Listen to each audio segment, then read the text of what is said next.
presentation and welcome your questions.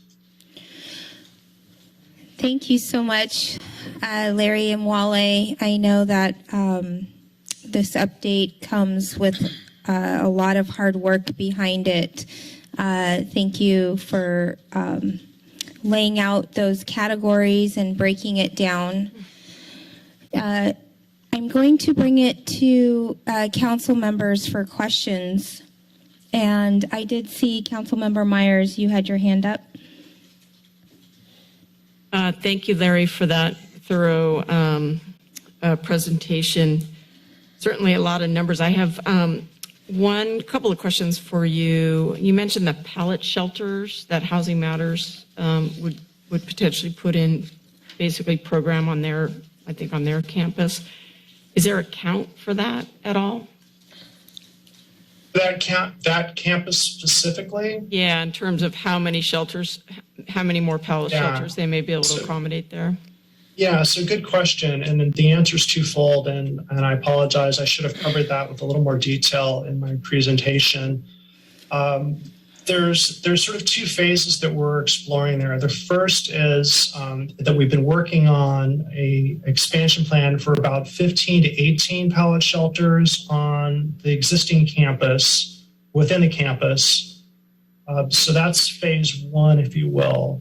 The other approach that we're looking at and exploring and needs more work is expanding shelter on what the River Street shelter site, which is a city property within the Housing Matters campus. Currently, it's not being utilized. And really the assessment is that the cost of trying to renovate it to bring it to a level that would be appropriate and useful, it seems prohibitive. So one of the things that we're exploring is the cost effectiveness, do the analysis on whether it makes sense to demolish the River Street shelter and sort of clear that area and either one, dedicate it for additional pallet shelters, and or, as I mentioned, one of the trailers is going to be that's been used for the demobilizing the recuperative care program there, the trailers that are being used. County is going to use one of those for that Silver Living shelter, but there's still existing trailers that perhaps those can be moved over and reutilized as shelter space on that site. So those are a couple of contingencies. So one would look at additional pallet shelters, the other would utilize those trailers. And so we don't have exact numbers on what either of those would look like, because part of it is just what the site layout is with the other activities on campus and the spacing that's required for the different type of shelter units. But that's what we're looking at for additional capacity over that 15 to 18 that have already been planned in the works. Great. Thank you for that additional. You actually answered one of my questions, although I did have a question about the Recuperative Care Center. So I know that was a facility. I think it usually provided stabilization services and housing for, I think it was anywhere from 6 to 12 people, give or take.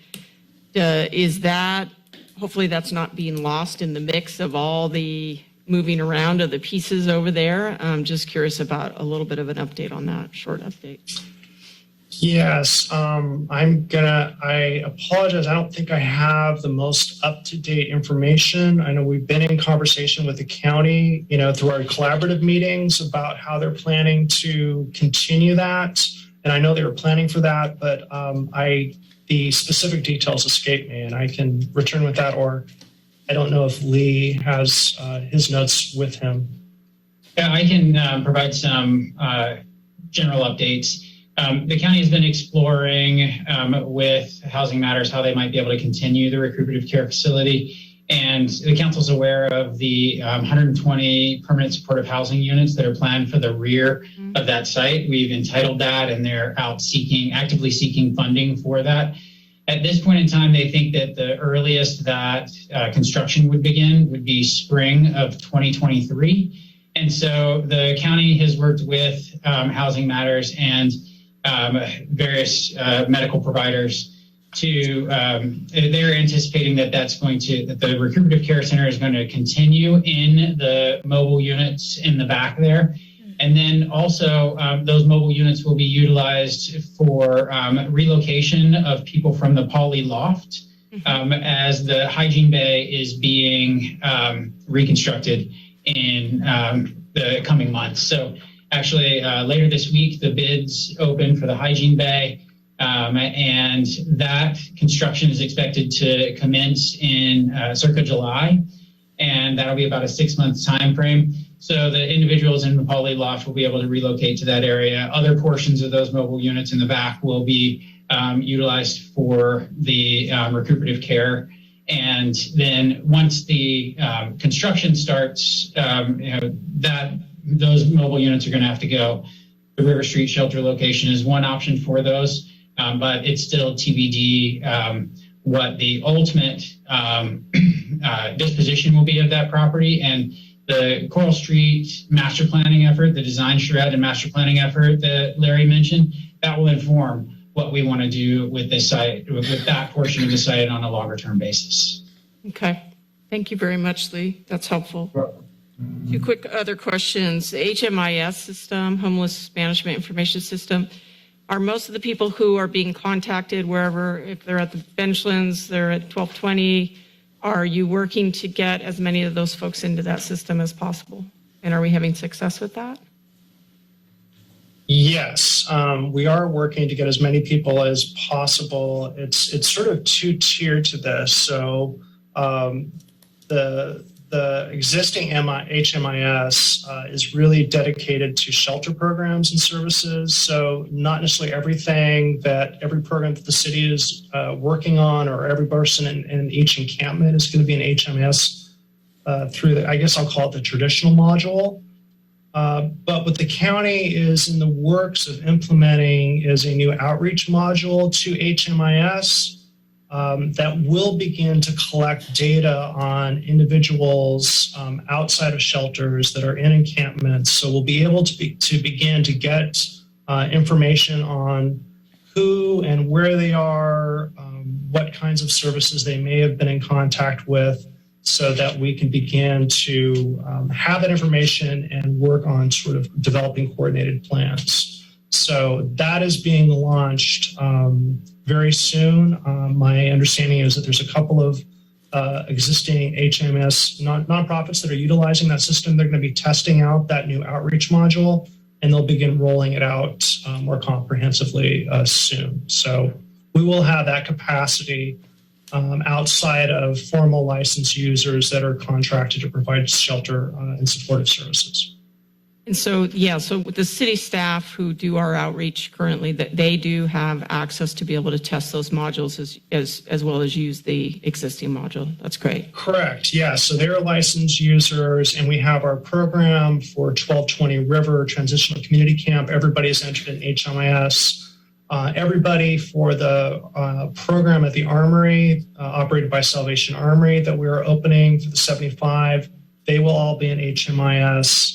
And also we've talked to the county, and when we have a Tier 3 safe parking program that's 24/7 doing case management, participants in that program will be able to be in HMIS as well. Great. And then my last question really is around, everything that you just talked about is somewhat overwhelming, and I want to congratulate you on everything that's been going on. I mean, just in rough numbers, I'm adding up, 165 new shelter beds, 2 new mental health liaisons, 98 people, affected by the 100-day challenge. I mean, it just goes on and on. I mean, we have basically leveraged a $14 million investment, and we are off and running, and people are actually being taken care of. They're being housed. There's more to come, 120 units, housing matters. 2 quick questions. One quick question. Seems like the relationship with the county is going well. We're seeing common areas of leverage, common areas of investment. It sounds like you guys are problem solving together. County's taking responsibility. They got the $2.3 million grant. I believe they helped assist in getting the $6.4 million for the vets homeless housing up in the valley. It just goes on and on. I mean, the numbers are extraordinary and wonderful. Are you counting the county's cost share in any of these investments? Are we both tracking our investments in solving this problem? And if so, is there any way that we can at least grossly report that, or do you have any idea how to even approach that? And that's my last question. I think there's a lot in that. Certainly, we haven't specifically talked about how we could wrap all of that up collectively about our respective investments.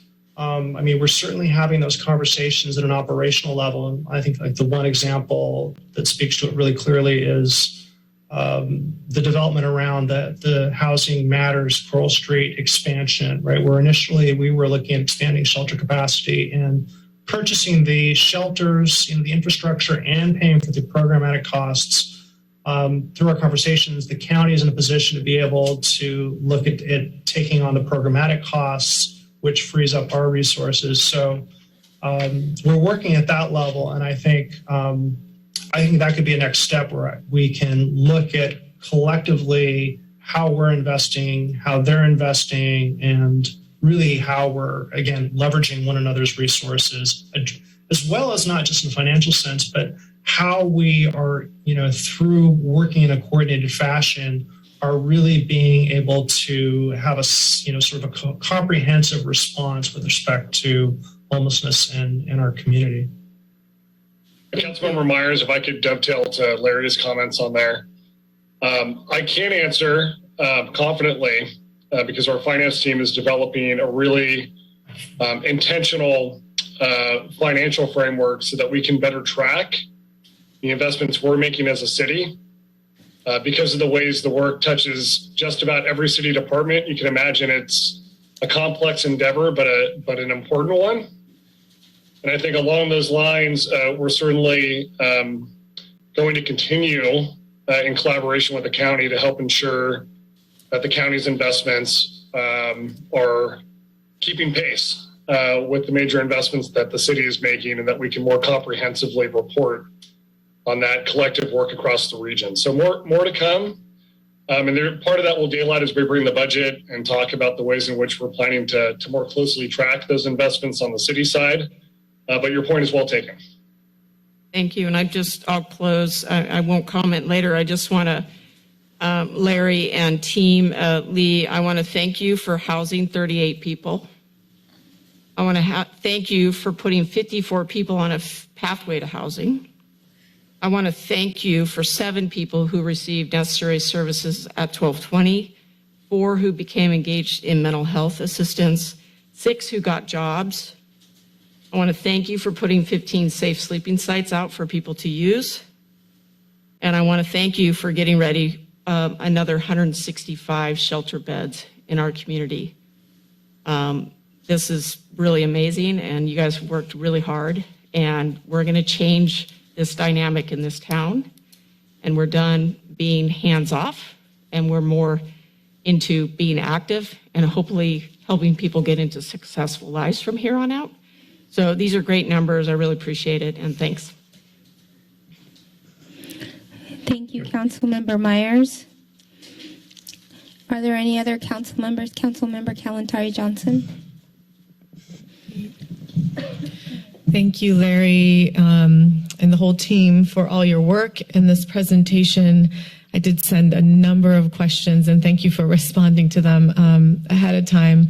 But I wanted to just further ask a few of the questions I sent to you in advance, both for the public to hear and for my further clarification. If you could further clarify the city's Overlook program at the Armory versus the county's current Armory program, and as that's going offline and we're coming online, what do those numbers look like? If you could help explain that, that would be great. Certainly. So I'll start with our program that we are standing up and opening next week at what we're calling the Armory City Overlook, which is on the south lawn on the Armory property. That will be a program with 75 spaces, tents, so it'll be 65 folks full-time, and there'll be 10 on-demand night by night spots for people, so total 75 capacity. And that's what's starting next week to fill up. And then again, hoping to get to full capacity over the next 3 weeks.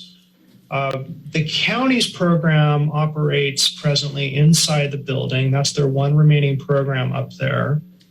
It presently has, I want to say, around 60. So they're in the process, right, as they're working to wind down that program. They're focusing their efforts on coming up with rehousing plans for the persons in that program. And so they will close that program on June 30th. At that time, what we're exploring is how we can establish a new program with new participants inside the Armory building. And so, again, the rough capacity is 60 to as much as 80 different configurations. There's some side rooms. Some of the issues are questions about distancing and spacing with different shelter features. The county's capacity of 60 was set by COVID. Hopefully there'll be a moment when that doesn't become integral to our planning efforts, but that'll be a consideration still as we start. So that's why we're projecting we can open an additional 60 to 80 spaces or beds up in operating the inside of the building. So this will be a new population. The county's exploring its options and ability to have a rehousing plan for most of the people in there. And so they're still working through that, but we'll be starting a new program if at least that's our hope and intention. Great, thank you. And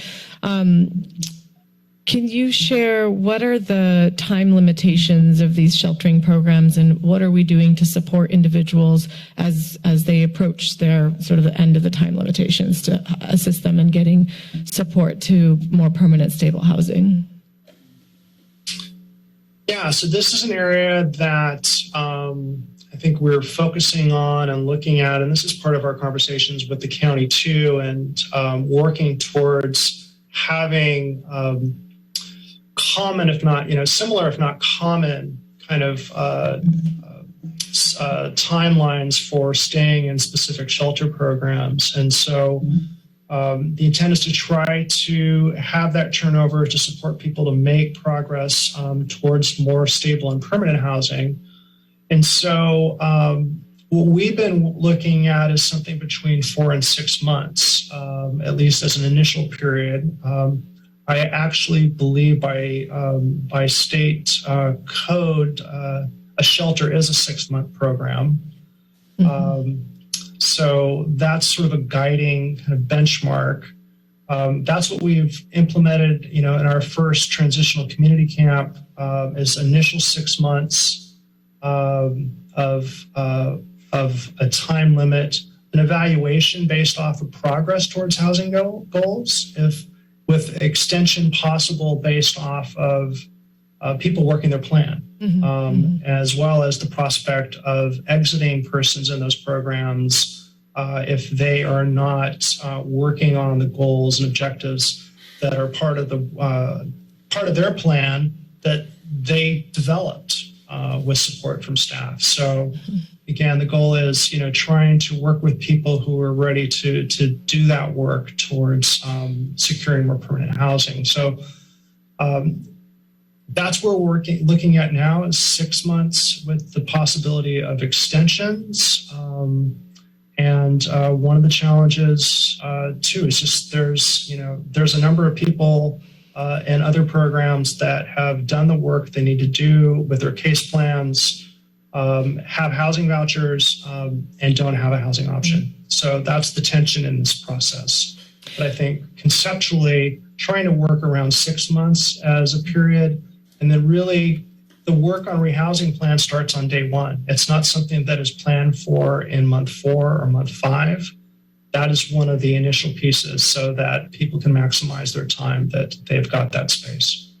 Okay, great. And so just along those lines, I know we're using HMIS for tracking. I believe you mentioned in our email exchange, I can't remember if it was in the agenda report, that a by names list is started for the bench lands.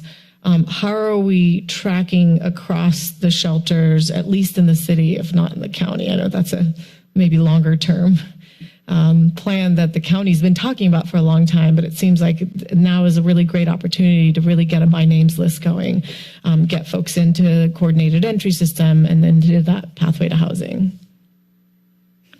Yeah, I think, with the that new outreach module coming online related to HMIS is going to be that opportunity to be collecting information on people sort of at that initial stage before they're connected in those programs. So I think this is going to be the first step into that space outside of HMIS with the specific programs and specific shelters. So we do have the ability, we can work with the county to get reports for existing shelters, and then we would do the same as we develop this list. Okay. They'd be responsible and partners in doing the reporting and analysis all on that progress. But that's the new functionality, is that we'll be able to have that database to get information on everybody. And I think Benchlands will be that first test of that at some kind of scale. Okay, great. And then just two more, I'm almost done. Great to hear that the safe parking programs are up and running. Surprised to hear there's only 2 participating, given that we've heard that there's great need and demand out there. What else are we doing or can we be doing outside of PD outreach, working with county partners, working with nonprofits, working with street outreach workers to get folks knowledgeable about these spaces and into these safe parking spaces? Yeah, I think one is we can look at, a more comprehensive outreach, plan or strategy, working with partners as you suggest. Again, we've put information out there. The PD has been front lines when they go and do just normal parking enforcement. Parking is part of that as well, not just PD, but when they go and do normal enforcement, there's informational flyers on the city's program that they distribute. So that's been the principal outreach. So we could look at partnering with other organizations to get that information out. I think, one of the other challenges is right now, without being able to enforce in the coastal zone, right now, folks, can park for 72 hours without citation.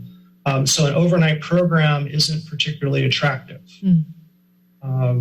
because you'll have to move every night rather than every 72 hours. So that is, I think, something that is capping interest presently for a Tier 2 program. I think we'll get some good insight onto that when we're able to set up our Tier 3 program and see what the interest is on a 24/7 program where people can be for an extended period of time. Again, we're trying to align the timeline for participation in that program with other shelter programs. So we're looking around 6 months initially, that 4 to 6 month range with case management.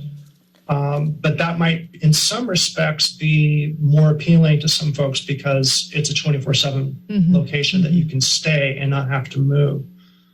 So I think those are some, for the Tier 2 enrollment right now, that might be part of what is explaining it.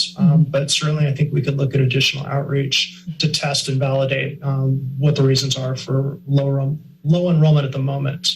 Got it. Okay. And then just, I have other comments later, but one point to pull from what Councilmember Myers was saying in terms of counting the county investments, outside of what Human Services, Housing for Health, and Health Services Agency Behavioral Health is doing, there's a lot of other work from other departments as well. I just worked with the Public Defender's Office, the DA's office, probation and courts on a $6 million grant to provide behavioral health services for those who are criminal justice involved, many of them who are unhoused. So there's a lot happening across the departments, across the county, that I think if we kind of sit down and dive deep, we'll see that we can leverage the resources in a more efficient way.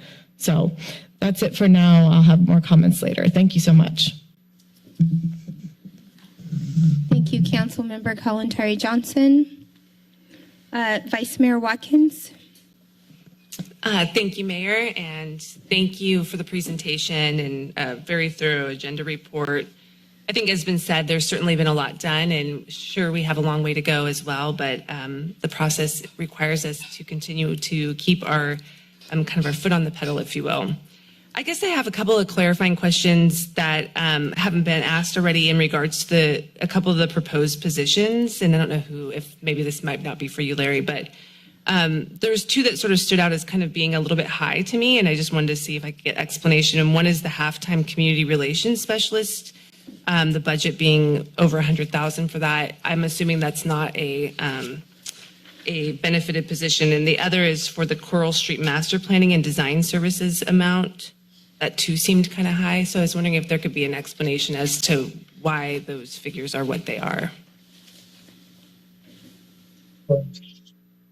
So with respect to the community relations specialist position, and I may defer to HR if there's somebody here, but for that halftime position, though, I think the cost is because it is benefited. Oh, it is on benefited? top of that.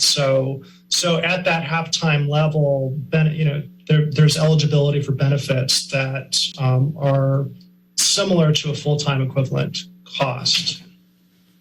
Right. That helps. I didn't realize that. I assumed that it wasn't benefited, but that's just based on my other background. So a halftime position at the city is benefited or potentially benefited. Is that correct? Okay.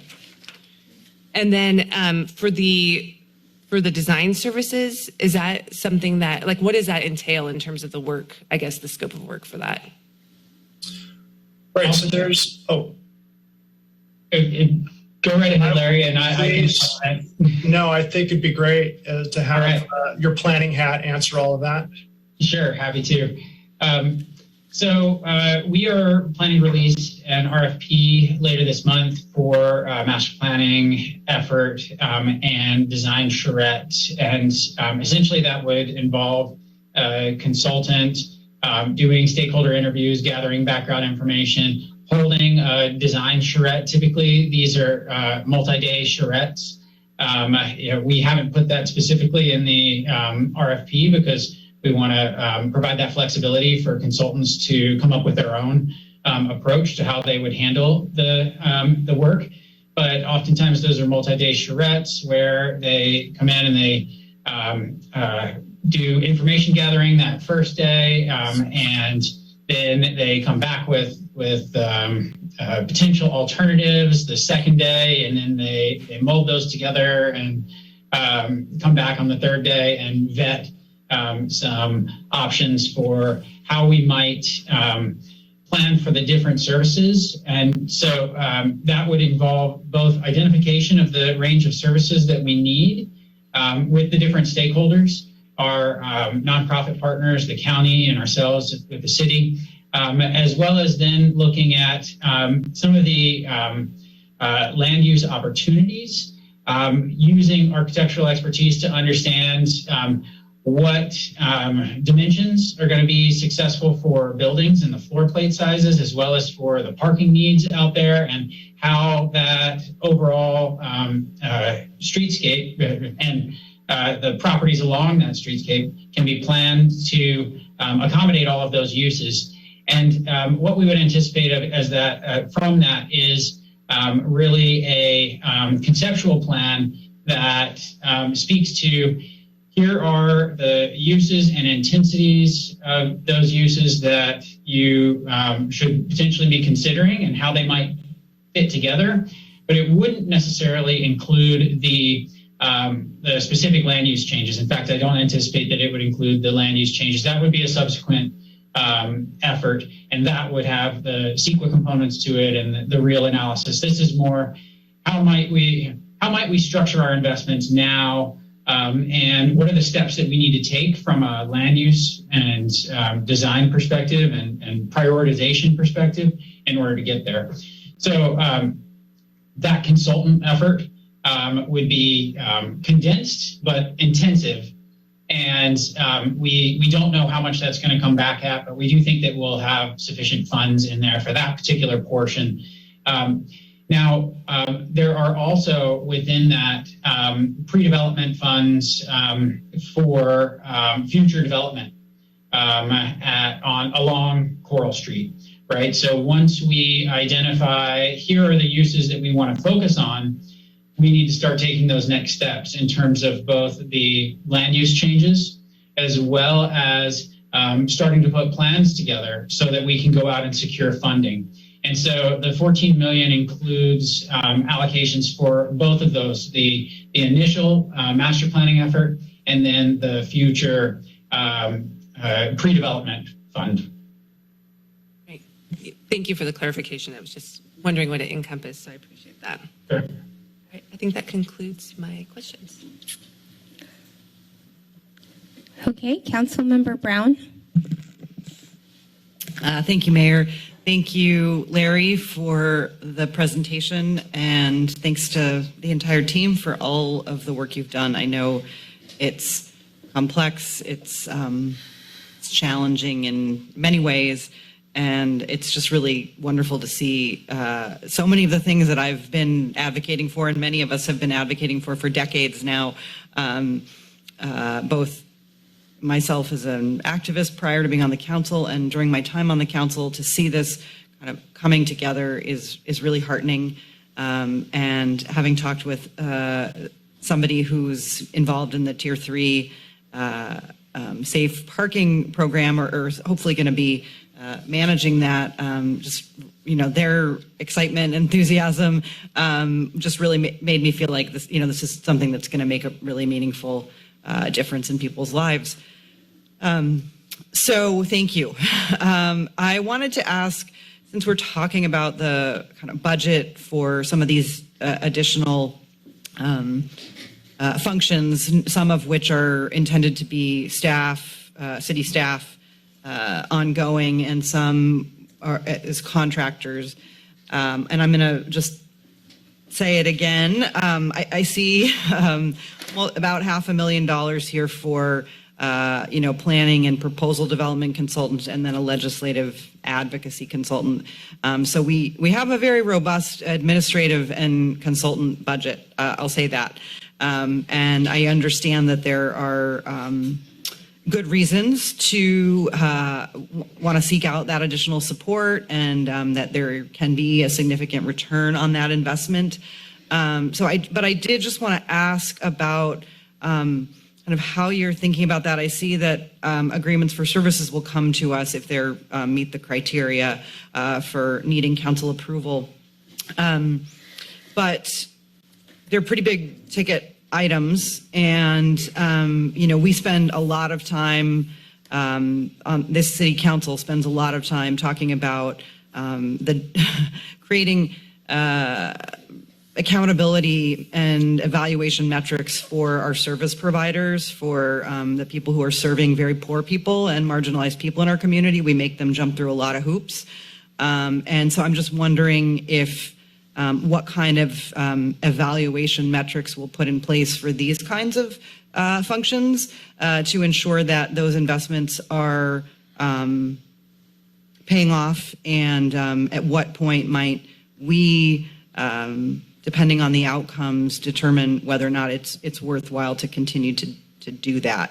I just don't want to see another $500,000 built into our budget for things that may or may not actually add value to the city. And I'm not saying they won't. I'm just, you know, I'm hoping they will, but it's a lot of money, and we obviously have significant kind of field operation needs.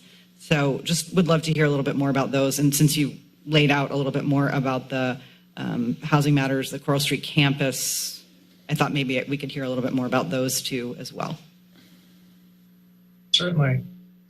So I think, you know, starting with the legislative advocacy consultant, I think certainly that's one area where we can more readily identify return on investment, since part of that scope of work will be doing advocacy to get policy changes that may change funding formulas that can bring more money to the city, or identify new funding or potential earmarks. And so I think that's from at least from a fiscal sense, has the potential to be more readily evaluated in that context in terms of effectiveness. Of course, that is just a piece of the work. I think the other part is, again, just adding that additional capacity to be able to track the relevant legislation, to give us updates, to work on coordinating that statewide coalition of cities of similar size like Santa Cruz that are dealing with these big city challenges with respect to homelessness, but not having the same kind of seat at the table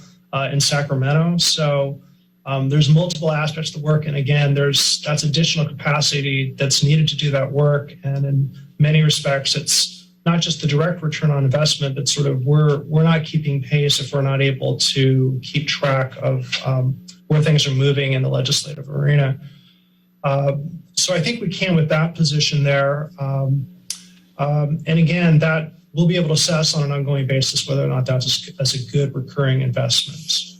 I think too, with the planning, that area of planning and proposal development consultants, there are a number of items where, again, we need additional capacity as we're getting this infrastructure to help us work and develop requests for proposals and work towards a certified vendor list. I think there's sort of some one-time kind of tool development that's part of that existing staff doesn't have. We don't have the capacity to be dedicated. In some respects, don't have the specific expertise and experience. There may be parts of that there may be an ongoing need, but I see a good part of that are really helping develop kind of the infrastructure to get us in place to be able to do our work more efficiently. So I would not expect that to be as high if it was coming back in subsequent years. And again, trying to figure out the metrics might be a little less direct, but again, I think we may be able to quantify in terms of, are we successful in streamlining some of our RFP processes? Do we feel like we have better fiscal processes or managing? We can look at what our overall costs are and be in a position to make better decisions about how we're investing our dollars through some of the tool development. Thank you. I have one comment that I know it's not comment time, but I feel like I want to say this because it's come up, and the question was about how it is that people who are looking for safe parking access and interface around the safe parking program. And I mean no impertinence when I say this, but I think that as Council Member Kalantari Johnson suggested, looking at ways to conduct outreach to give people an interface that is not just through the police department will make a big difference as well. I think the 24/7 thing is clearly, I mean, you really hit the nail on the head with that. But I just, knowing what I experience in the conversations I have, because I do spend quite a bit of time out talking with unhoused people and being in the encampments, that like going into the police station to see if someone can find a place to park is not necessarily something that a large segment of the population would be feel comfortable with. So, and again, I just want to say that as a just logistical barrier and no commentary on how the police department is handling that. I just think we should be thinking about a more community-based approach to reaching people.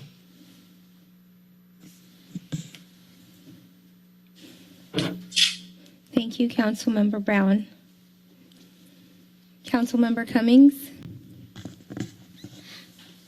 Thank you for the presentation. I have a number of questions, and many of which have been answered, but some other issues have come up. I'm wondering if first we could start, if you could just define I know people have been saying that HMIS, and oftentimes acronyms get thrown around, and maybe members of the public don't know what we're talking about. So I'm wondering if you could just start by explaining what that is and what that system is, so that people can kind of be aware of what we're talking about as it relates to that. Certainly. So HMIS stands for Homelessness Management Information System. And that is the data collection system for that is administered through the local continuum of care agency, which is the Housing for Health Partnership. And that's where the information is collected on persons who are enrolled in those county funded programs that are providing shelter and support services.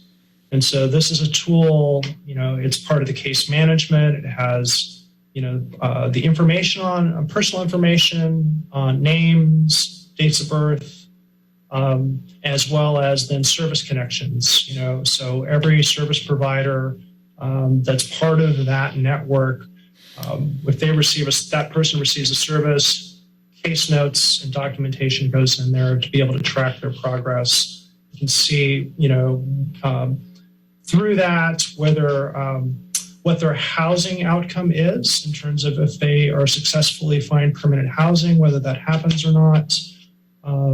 And so you can track that and sort of use it as a tool as well for monitoring ongoing performance, but then also looking at outcomes. Great. And I wanted to follow up because I know that myself and Mayor Bruner were contacted by a woman about a service called Jiseki. And this service was a platform that uses text messaging through phones to connect people to services. And I know we forwarded this information on to staff. I don't know if there's been any communication between staff and that individual around that service. So I'm just wondering if you can maybe speak to that, because if that person's watching, and not even if they're not watching, just being able to give them an update on, where those conversations are.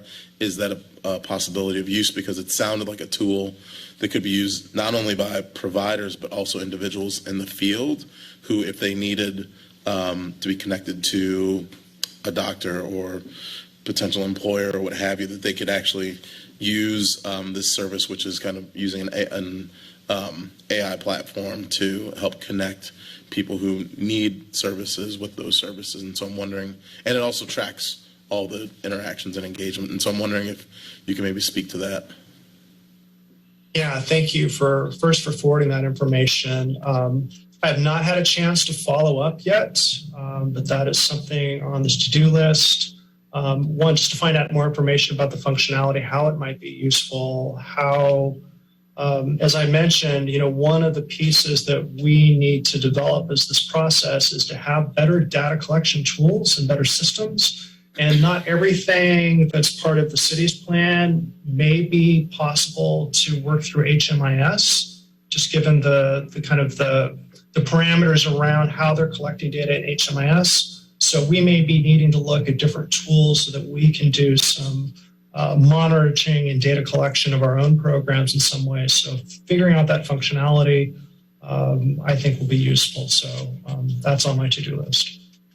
Great, thanks. And then just so other council members and members of the public are aware, it sounded like the technology can also be used to determine when there are beds that are open versus beds that are filled, and knowing that that type of communication is something that will be useful, especially if we're trying to move people into beds and into services. It could be effective in that regard as well. The next question I had was related to kind of the discussion around the sober living shelter and the beds at Housing Matters. One of the things that was brought to my attention, and some of this was answered earlier, but I want to make sure that the public is aware. The County Board of Supervisors on their agenda today had an item related to the Sober Center project and the purchase of a modular facility that could be used. And one of the things that was mentioned in that agenda report, I'll just quote it in one of the paragraphs, was that in December 2021, Housing Matters informed the county that they were unable to secure sufficient funding for their permanent housing project and therefore could no longer commit to donating the modular to the county. And so I'm just wondering if we could speak to that, because, if I think we're anticipating that Housing Matters is going to move forward with construction of this 121 or 120 bed facility, but based on this agenda report that went to the county today, it seems like it was mentioned that in December 2021, they weren't able to come up with all these funds to make that happen. And so I'm just curious, and maybe if we could speak to it so that the public's aware, kind of where that's at and what opportunities there are for the city to help, because I think one thing that we all agree on is that we need more beds. And if it seems like Housing Matters can't find the funding to build those beds, what opportunities are there for the city to partner with Housing Matters to make sure that we can actually ensure that those beds are built? We've got three of us on. Who would I was like going to say, I'm happy to start, but Matt, if you want to. Go for it, Lee. Okay. Got the info. All right. So back in December of 21, the Housing Matters team was considering whether or not they would be able to submit for the Project Home Key round that would that had the not technically an expiration, but the first deadline of January 31st of this year. And they recognized that they weren't going to be able to meet some of those deadlines, in particular with respect to the lead time that was necessary for their for the offsite factory production that needed some more lead time. And so they recognized if we were to apply for and receive home key funding, we aren't going to be able to meet those criteria. So I expect that portion of the board's report from the staff at the county, that was in relation to that. So back in December, there was a consideration, hey, we're going to be giving away, they had said, we've got these trailers that we're going to be giving away. And then, as often is the case in this realm, things shifted. And they said, all right, well, what could we be utilizing these for? And they're not necessarily going to have to kick people out and move those off campus. And so do we want to continue to utilize them? And might they be a part of our plan? So that's what I was mentioning before with respect to the use of those trailers now to house the people from the Paul Lee Loft. And so that has been a dynamic approach. I do know that the Housing Matters team has put in an application for No Place Like Home funding, and they have indicated that they would hear back in June as to whether or not they receive that No Place Like Home funding. If they do not, then I think that they would also be looking at whether or not Project Home Key, the next round of Project Home Key, might offer an opportunity for funding. So they're looking at a wide range of funding. And similarly to how the situation is dynamic on the Housing Matters end, the situation has already been dynamic on our end with respect to how we've been using and planning to use the 14 million, with the example being that Larry mentioned earlier with respect to the county providing some of the funding for operations of the pallet shelters or similar sleeping cabins on and around the Coral Street area, and us redirecting some of that funding to look at a sheltering facility up at the Armory. So I think we will continue to need to be nimble as we understand what the needs are, and that is a really key project for our community and one that we absolutely want to see built, because that's going to provide very much needed permanent supportive housing, and that's going to be a key component to our overall homelessness response efforts. Great. Follow up to that, well, actually pivoting a little bit. I'm just curious if we could speak to how many people are in the benchlands currently, and kind of what's the plan. I mean, it sounds like, there's a June date of demobilization of that. It sounds like there's some flexibility around that as well. There are people who, for example, are in the Armory currently, and something's going to happen with those people. I guess there's no guarantee they'll all get into housing. And having walked past there, a couple days ago, there's a lot of tents and a lot of people down on the benchlands. So I'm just wondering if you could maybe speak to that, and then I have a follow-up question afterwards. Sure. So getting an accurate census is very difficult. In counting tents recently, in the range of around 270 to 290 tents. And again, there's not always one person, one tent. Some tents are storage. Some folks have a tent in the benchlands and some other encampments. So it's really hard to get a person count. But that is, a kind of a useful metric to get a sense of the scale of the number of people that are down there. And that is certainly an increase from the beginning of the year. I think most recently, Caltrans closing encampments around 1 and 9 put a significant additional number of persons in the benchlands, particularly the group right underneath and adjacent to the Water Street Bridge. At that end is mostly persons from that encampment. So that is the size of the problem that we need to work on for the demobilization. So it's a significant number of people that we're trying, first and foremost, I think, to expand shelter and housing options. I think that's what our first focus has been, as I articulated in the presentation. First, working on expanding the shelter, and two, collaborating closely with the county and through the additional outreach positions and programs through the grant funding they have, to be working on the ground there in the benchlands to make contact with everybody they can to begin to develop that plan as soon as possible, so we have as much lead time before July to hopefully find alternative housing options. So that's the initial focus. And we'll see, and like I said, that's the flexibility. We'll see how successful these various plans are for expanding shelter and getting additional capacity to be able to move people from the benchlands to those sites, as well as what are the other housing options through the rehousing efforts and support services through the outreach and case management over the next 2 months to begin to work on reducing that number. And we'll be able to evaluate on an ongoing basis how successful those different efforts are. That will inform the specific timing of when we'll be closing the benchlands, and then what's required and what the plan is for the persons that continue to remain. We do know that not everybody who is there right now is going to be interested in the shelter options that may be available or work on developing a rehousing plan.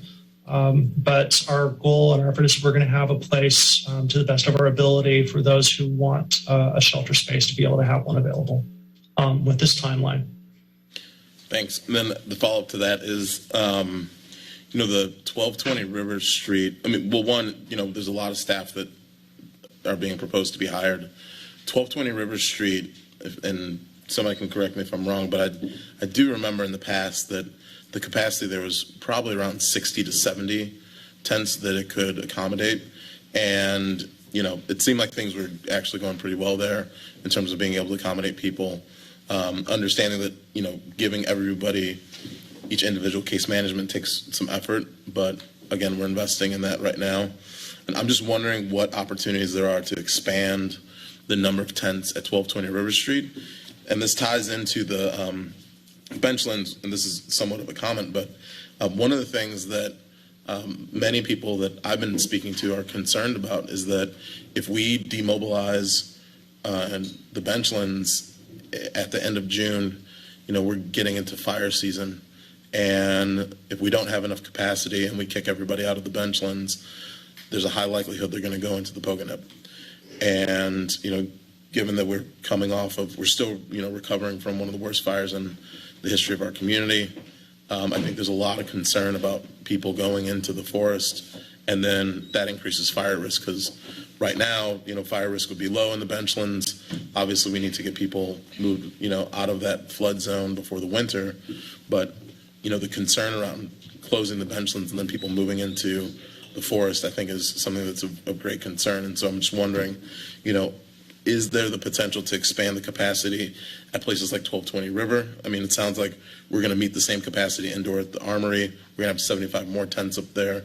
There'll be potential for safe sleeping in RVs. And so I'm just wondering if we could use 1220 as additional capacity to try to keep people from moving into some of the more sensitive habitats. Yes, I mean those concerns about fire risk are real and something that we need to look at how we can mitigate. With respect to 1220 River, there is space for additional tents, but to do that would fundamentally alter kind of the nature of the program as it's operating now.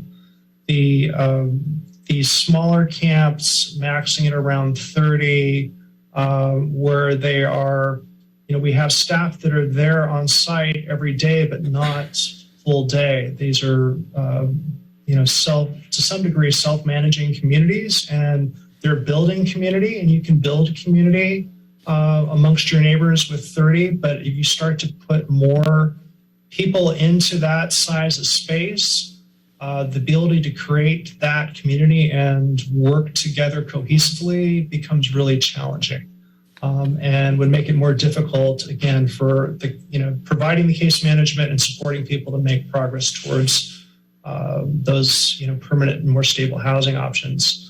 So it's to some degree a trade-off between results and effectiveness and sheer number of shelter beds. So in terms of the pure capacity, you're absolutely right. Previous versions of 1220 River have had more people on that site, but with a very different program design. It was a 24/7 staffed camp, is my understanding. So it had a different level of staffing, a different cost associated with that as well, and was a very different environment with very different kind of end goals. So that is one of the trade-offs, I think, in terms of trying to stand up additional transitional community camps, finding locations to operate these smaller, more outcomes-focused, self-managed camps is certainly a strategy that we're looking at implementing. I think is a better long-term in terms of trying to move people successfully through that pathway towards housing, but it means fewer people in those sites. Great. Thank you for that. And then I guess my last question, just doing some kind of back on the napkin calculations, looking at kind of year two, just focusing on services, it's about $5.6 million moving forward. I'm wondering if someone can speak to, what we anticipate should the revenue measure move forward, how much annually we could anticipate generating from that based on kind of current projections, and how that, how much of that generated revenue would go towards these services. I know this is something that the community cares deeply about. I also know that there are a lot of competing needs in the community around infrastructure, employee compensation, new equipment, what have you. And so I'm just wondering how much of this is how much of the revenue should Measure F pass, how much of that would actually go towards, kind of maintaining these services, because this is all one time in the sheet that we have, and 5.6 is unfunded moving forward. So I'm just wondering if someone could speak to that. Yeah, Larry, I can take a crack at that. Thanks for the question, Councilmember Cummings. So our most recent estimated revenue for Measure F that our finance team put together was approximately $8 million annually, is what we anticipate that measure to generate based on today's figures and where the economy is currently going. Your question as to how much of that would be directed towards homelessness response will be a future decision for the council to make. It's true that the homeless action plan, as it stands now, does not have a number of the positions funded in year 2 and year 3. And so there will be future decisions around how best to use the Measure F funds if the community decides to support it. And I think the burden is on us to continue exploring what other funding options we might be able to tap into as well. The governor, as part of the state budget proposal just over the past couple of weeks, has made a major commitment to continuing to expand funding for homelessness response, as well as mental health and substance abuse programming. So that is encouraging. And our hope as we continue moving through this, including the statewide advocacy that Larry had mentioned earlier this evening, that the burden wouldn't be fully placed on our general fund. And we continue to explore those other options. So time will tell. All right, that concludes my questions. Thank you very much. Councilmember Golder, So I just want to say thank you, Larry, and I support. your microphone. Hello, thank you, Larry, and to the rest of the team. I do support the idea of having advocacy at the state and federal level. I think this is obviously an issue that's bigger than Santa Cruz, and we won't even make a dent without that level of support. And I also think that any money that we invest now in this will hopefully offset some of the money that we've been spending out of our general fund in other departments, and it will save us money in the long run is what I'm hoping to see. I do appreciate all the work being done at the Coral Street campus, but I'm a little apprehensive about some of having so many things on one site. And specifically, I was thinking throughout the presentation, like having, families living amongst people recovering from hospitals, and then in addition, adding in the permanent supportive housing. I just wonder if, like you said, having so many people at one site will make it less of a community for certain groups or isolate certain groups. And so then I started thinking, and I know you were talking about the pallet shelters, but I have a question, and I don't expect you to answer tonight, but I know when my husband goes on strike teams with the fire department, they sleep in like these sleeping trailers that hold like up to a dozen people and have a little bathroom and a washer and dryer, and you can move them around. They're like the size of a semi-trailer. And so it wouldn't necessarily, I don't know how much they cost in relation to a pallet shelter, but I was just wondering if maybe you could look into that as a possibility. Yeah, certainly. There's a number of different shelters, sleeping cabins, tiny homes. There's all kinds of products on the market these days at various costs with various features. And so, yeah, certainly we're looking at multiple. Pallet shelter is one type, and it's one that's familiar to describe kind of what that is. But we're looking at other ones, and there's different features in terms of, particularly in small spaces, and significantly is sort of the fire rating of some of the units, and that requires if there might be more inexpensive but don't have the same kind of fire rating, it means then you have to space them further apart. So you can't get as many units in a space, but then higher quality units with better fire ratings are much more expensive. So those are the trade-offs. But there's a variety of products, and we're working and doing research on some different products to fit what the needs are. Yeah, I was just thinking because those are so mobile, you could put it really anywhere at any time. And my other question is in regard to the housing choice vouchers. When you're helping people get those, do you also help them with, and this might be a stupid question, but what got them into homelessness in the first place? Like, help them not repeat that cycle, and with like credit repair and like getting their bank accounts and their identification and all that kind of stuff, so that when they have that voucher and they're out there competing against like other people in the really competitive rental market, that they're successful and able to get that housing. Yes, certainly. In good quality case management, trying to understand kind of the genesis of what brought people to their current situation and how that might identify, a work plan moving forward it's integral to case management. Not speaking about any particular case, but just generally, some of the research shows that it's often some small, relatively speaking, event that tips somebody over the edge from having stable housing to homelessness. It's a medical issue, loss of employment, these kind of one-time things that then, because there isn't an effective safety net, allows people to continue to have a unhoused situation. And so, ideally, if we could figure out how to get in front of those and make those more preventative focused, I don't mean us as a city, but just collectively society, if we could find the right moment with the right intervention with each person, it would be a lot cheaper to work on these, because a lot of these are there are events that many of us experience in our families, and just some families don't have the resources and support systems around them to be able to work through those bumps, and as a result, they become homeless. So, understanding and uncovering those and helping people circumvent them, that's core to good case management. And then my final question / request is, when you're out there and everyone's out there, boots on the ground, and there's kids out there, can you please make sure that those kids are in school? That there's personal accountability to the parents that the kids are in school? Because if they want to get out of generational poverty, if we're not ensuring that the kids are in school, how can we, expect that to happen? Yeah. Partnering with the schools. That's it. My last thing. Yeah. Thank you. Thank you, Councilmember Golder. I had a couple of questions, and thank you, Larry, for answering some questions prior.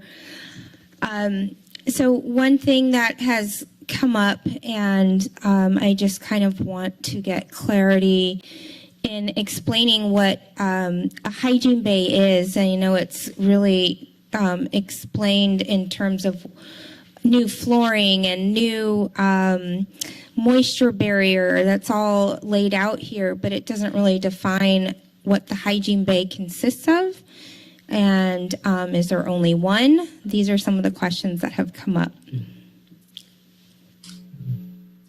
So thank you for that question. So fundamentally, the hygiene bay is it is a showering and restroom facility on the campus for a multi-person use. I think, I apologize, I might be off the numbers, but I think the plans for this include 12 shower stalls and a number of toilets. But in addition to that, though, the remodel is working on the entire building.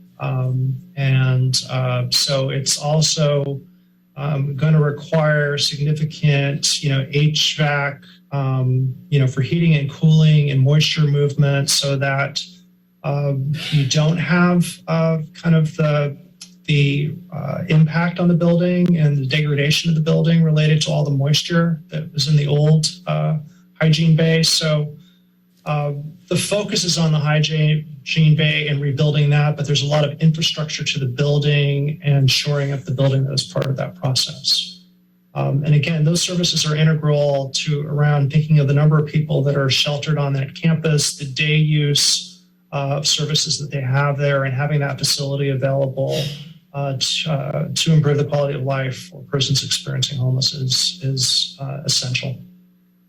Thank you. That was also my next question. Follow up with that is it a shared? So it's a facility with showers and toilets, and it's shared amongst the entire Housing Matters campus, not specific to one community there.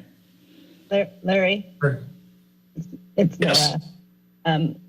we actually had an agenda report in February of this year. So, and it was for the Public Works request for proposal release. And according to that report, it, prior to being shut down, served about 100 people daily before its closure.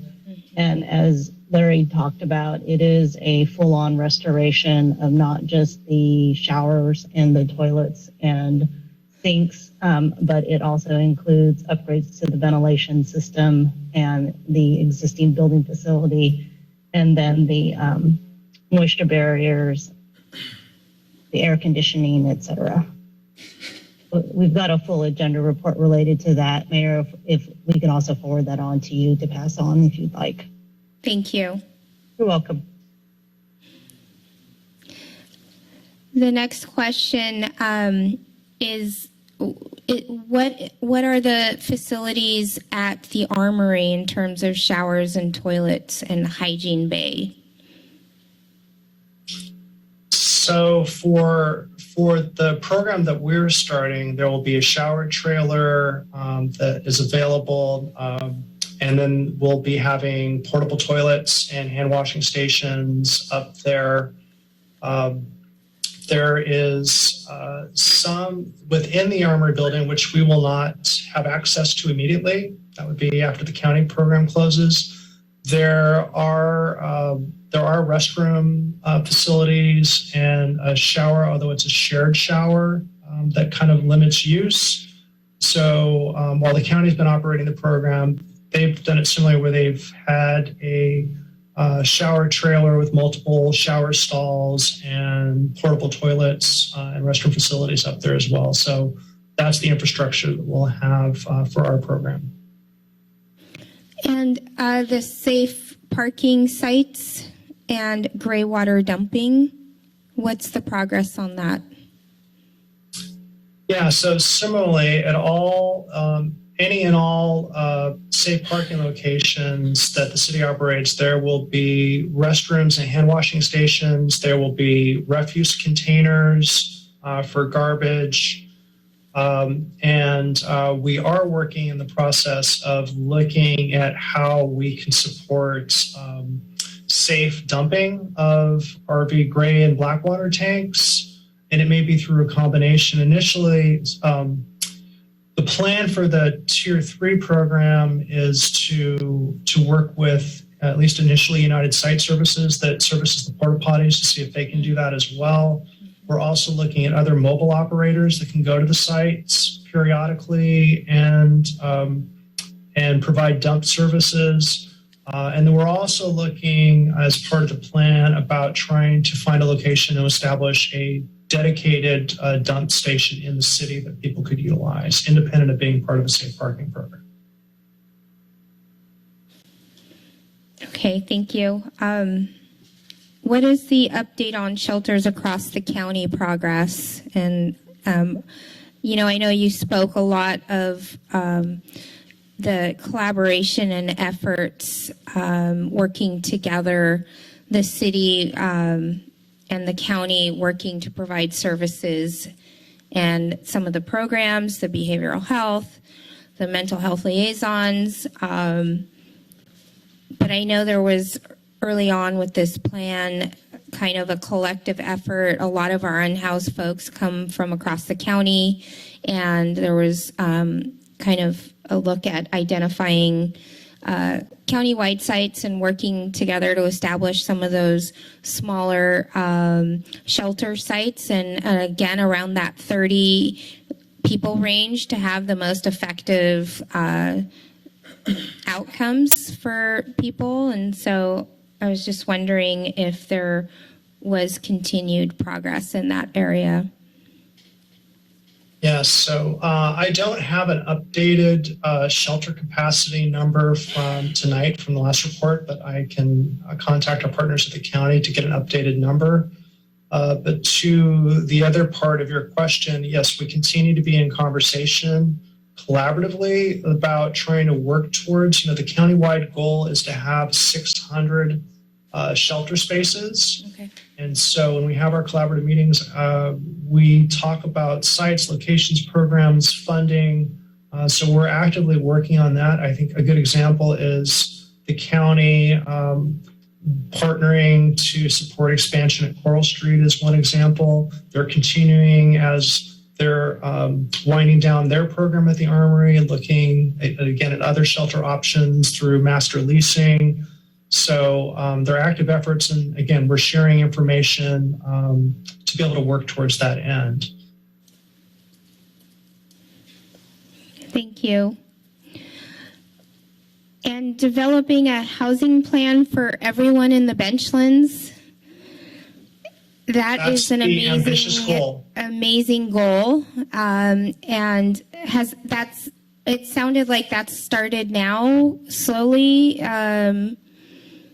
That process, and the county, I just clarifying that the county will have case managers set up there at the Benchlands to make those connections and services and reach each person there. Is that correct? Correct. That is the goal. That's where we have not started that phase formally yet. You know, we're talking with the county and pulling together the different programs that are doing outreach work there. It's happening, I guess, in a little less coordinated way right now. So we do have outreach that's going on there, but we haven't come together specifically around this goal of having, you know, a rehousing plan for everybody. That's in the works. We're bringing people together to plan that. You're right. We are working with the county to be able to place a mobile office unit there for the outreach staff across multiple programs to be able to do that work. As well as the first phase is, you know, our city outreach staff has had a list and has worked on a list of potential participants for the city armory program for months now. And so we're going to be implementing that. And so that'll be there for 75 people. That will be their initial rehousing plan is moving from Benchlands up to the armory. So pieces of that are already under the way, and we're working with the county to be able to do that in a more coordinated and intensive effort over the next 2 months. Thank you. That concludes my questions. At this time,